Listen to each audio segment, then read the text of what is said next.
Take up your cross manfully like a saint. We begin to talk about prayer and the prayer rule. We need to define what prayer is and what it is not.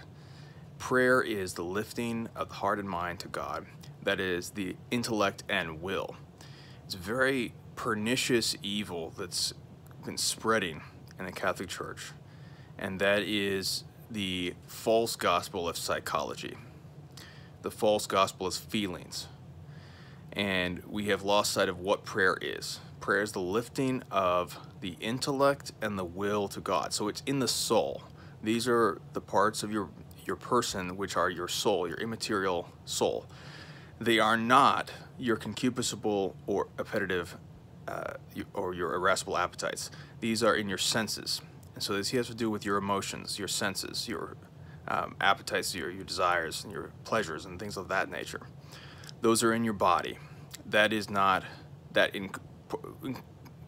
prayer includes those things, but it is not centered on those things, and that is the false gospel of psychology. The false gospel of psychology is that prayer is not lifting of the intellect and will, but it is having a positive emotional experience. That is what the false gospel of psychology is. It gives us a wrong definition of what prayer is. And so people go to Holy Mass, they'll go to devotions or anything of that nature, and they will seek out a positive emotional experience.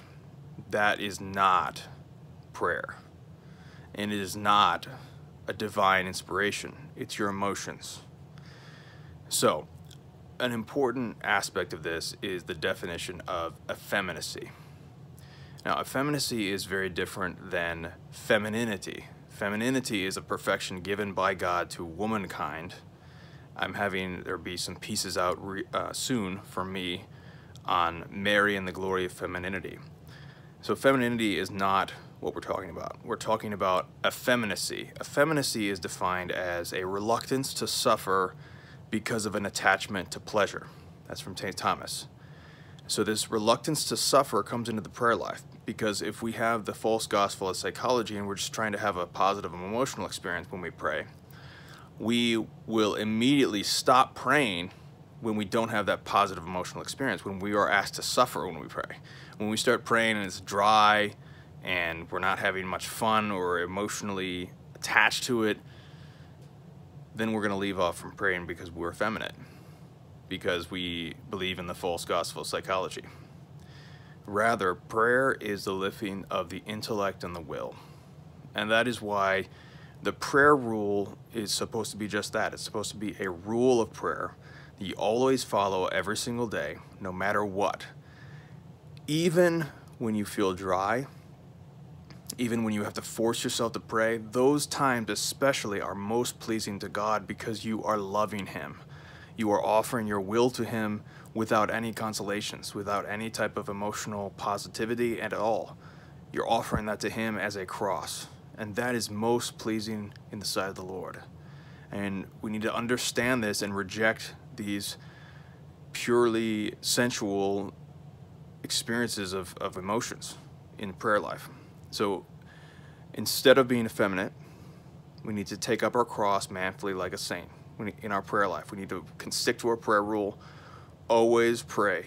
Force yourself to pray if you have to, and understand in those times it is especially pleasing to God because you're offering Him suffering. You're offering Him the patience of suffering in dryness, and offering that to Him in charity. And that is most pleasing to God, is because it's an imitation of Christ, imitation of His passion, offering this up to Him.